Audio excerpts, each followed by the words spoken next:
Glory to Jesus Christ. Today is Monday, April 22nd, the 36th day of the fast, and we enter into the week where we'll hear text from the Lenten Triodian about the parable of the rich man and Lazarus, and also we'll hear text referring to the raising of Lazarus and Christ's triumphant entrance into Jerusalem. So those will be texts that we'll hear this week from the Triodian. We continue with our catechesis from St. Nikolai, who now is up to the 9th commandment. So what are we forbidden to do by the 9th commandment of God? We are forbidden to speak lies of our neighbors, whether privately or in public or in a court of law. What lie is the most harmful? False witness at a court of law against a man where we swear by the name of God that a lie is the truth. What are the consequences of being a false witness? The material and moral damage to the person falsely accused, but still greater, the damage to the false witness. For by speaking lies, he is darkening, poisoning, and destroying his own soul. Is it possible that a false witness never will be detected and punished? No.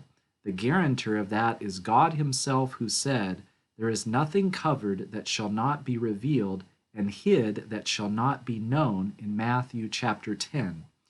What is a classic instance in the history of Christendom of a covered truth being revealed? When the watchmen over the tomb of Christ came to the chief priests and elders and told them the truthful story of Christ's resurrection, they gave them a large sum of money, saying, "Say to his disciples came by night and stole him away while we slept," in Matthew chapter 28. But this lie did not succeed in concealing the fact of Christ's resurrection, and it covered the liars with eternal shame. Do the apostles warn Christians to abstain from speaking falsehood? As the paramount ones of the truth incarnate, the apostles are, of course, speaking very sternly against any falsehood. So St. James writes, "If any man among you is seen to be religious, and bridleth not his tongue, but deceives his own heart, this man's religion is in vain," in James chapter 1. And read also what St. Peter says in 1 Peter chapter 3, verse 10.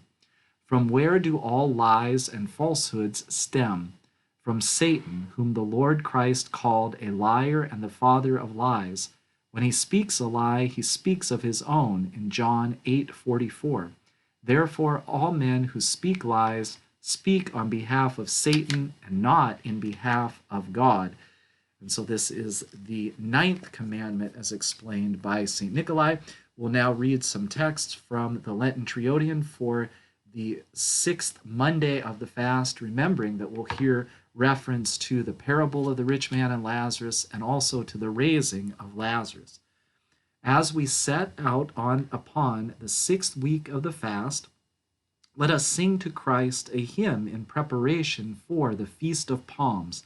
He comes for our sake seated on the foal of an ass, that as king he may subdue the wild and unruly nations to his Father.